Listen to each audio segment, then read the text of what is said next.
think, a Saturday, and the show had just aired on a Thursday.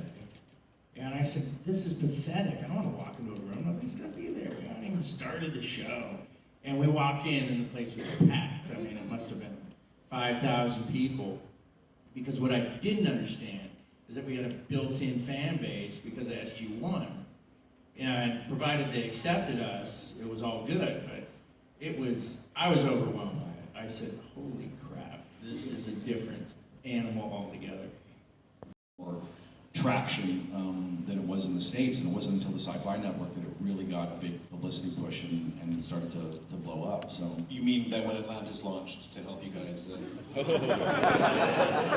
No, it was still prior to it. So you were still, don't ever think that you were riding the coattails. It was awesome. They did all the hard work, and we just came up and cleaned up. It was awesome. The cool new kids, as it were. But like, there's one thing with the TV ratings or whatever, and the success it gets in just in terms of. There was at the beach in the summertime in Vancouver, and so and it was kind of like a Logan's Run type episode where everybody stays young. So they had all these really pretty girls there. So we used to joke that was my favorite. Planet of the Lake. Yeah, so that one. Earth. Yeah, that's it. Basically, Earth. Pluto. Pluto's nice. Cheap. She's not at me. And I want to tell you what Michael did that year. Joe'll tell you afterwards what I did. I met him on the set, actually throwing in coins. Michael Shanks! What are you doing? Well, you have to say you used to be Michael Shanks. Oh, yeah. I used to be Michael Shanks. I haven't seen a lot of the season 6 episodes. I did think it was a little convenient, not Corn's fault, not a little convenient that Jonas Quinn was the fast study who could pick up and read all of Daniel's stuff and therefore be able to easily step into the place that Daniel took. I thought that was a little convenient. But I thought Corin did a good job. I mean, it was a tough position to be in. And Rick is a unique animal. He's not the easiest to get along with or work with. So there's a certain finesse that one needs to have and learn. And so I didn't envy Corin doing that because I knew anybody stepping into that position would kind of have a lot working against them. So I think based on that, I think he did a good job. I think that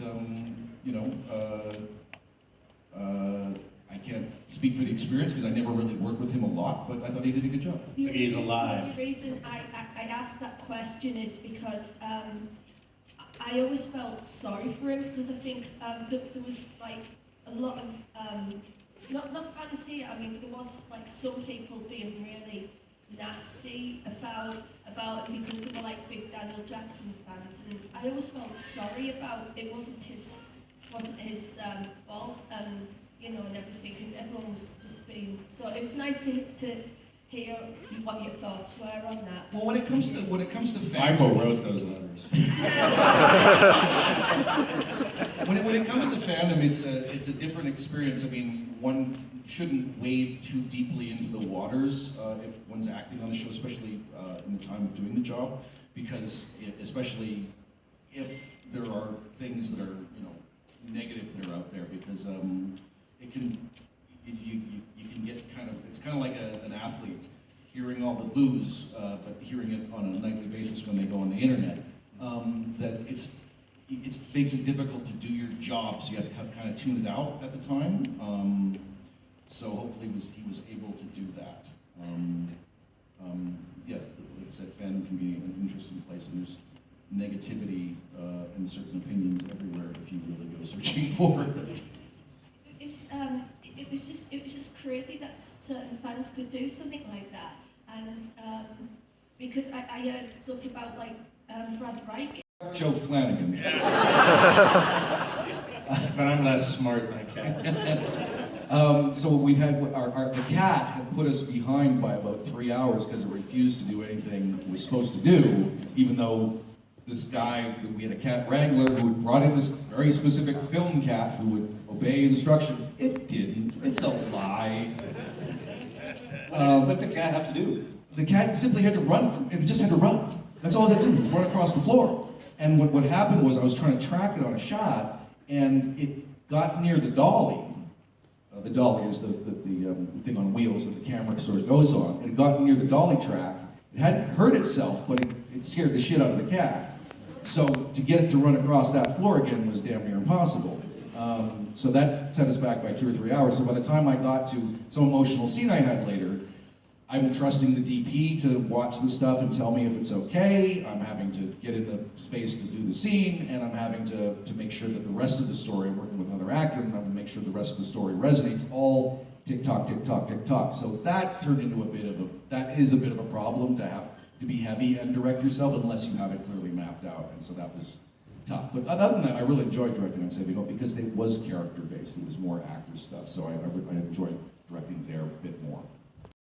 Home, shoes and all. I took for Stargate, same thing. Our last night of filming was the night of going up the ramp, and in the end of season 10. I mean, we did the movies later, but this was sort of they were going to take down a lot of the sets that we had. So it was kind of our feeling of last night, and I just got in my car with my full outfit on and drove home. But before we did, we went up to the top of the gate room to sort of peer in, and had a little wistful moment staring out of the gate, because that's kind of how Christopher and Amanda and myself had started when they were constructing the gate room in our first. Before our pilot, we had gone up there and looked and said, "This is going to be incredible! What a journey!" And so here we were 10 years later, sort of bookending it with the same experience of going up there and saying goodbye to it. So I then, of course, walked over to Hammond's office and took his red phone and left in my full outfit. So I still have it, all of it. I took the air conditioning.